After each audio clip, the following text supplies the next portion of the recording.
Once upon a time, for one African country where they call Ghana, Ghana and their challenging spirits, they can challenge Nigeria in everything.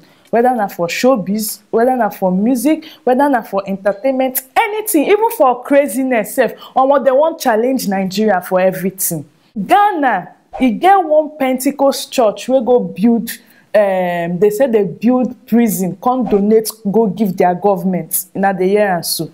Pentecost church build prison, donate, give the government. In the year this kind matters so.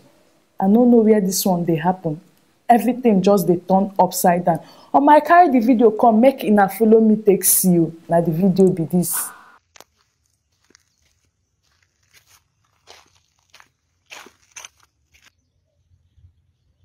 So this is the external part of the prison.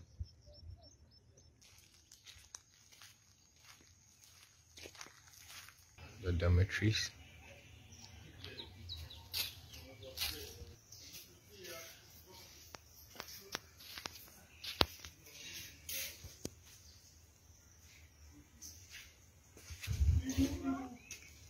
Another dormitory block.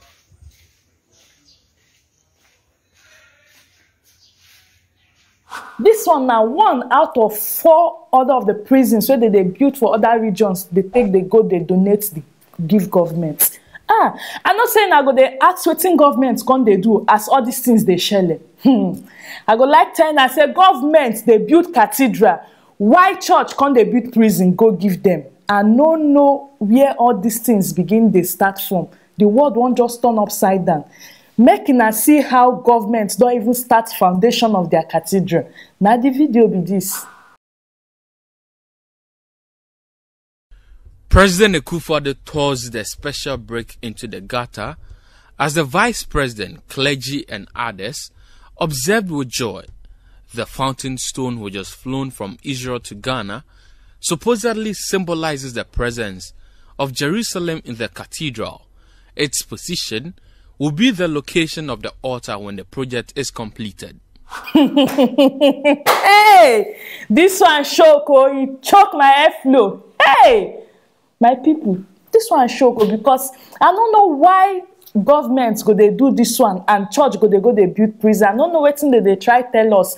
Make they pray, make people children they commit more crime, make they go prison. What thing they supposed help us do now? Make they try as in great facility, good education, great job employment, things where fit make these people they no go commit more crime and fraud, make they go this jail. They try you, I not say they not try you. Church, I want thank you now, do good work. In as much as it no be na work, now wetin government supposed do, as government no fit do am, I can't help government do am. And as they do am so, they still do the thing, make the contact reduce crowd where they for prisons, especially for Nsawan, for that place they be like crayfish. Hey, as they do, I not say now they go reduce people come for this new prison, make they forget space for other place. And I try, but we say in for still focus small. Church, making I try focus small until we go still help better the society. Make we not just try to create more room for crime. And I do well. I hope saying that they also they press the like button, they subscribe, making that they hear more story from our channel. And I thank you. Hey, thank you. Eshe unemela midasi.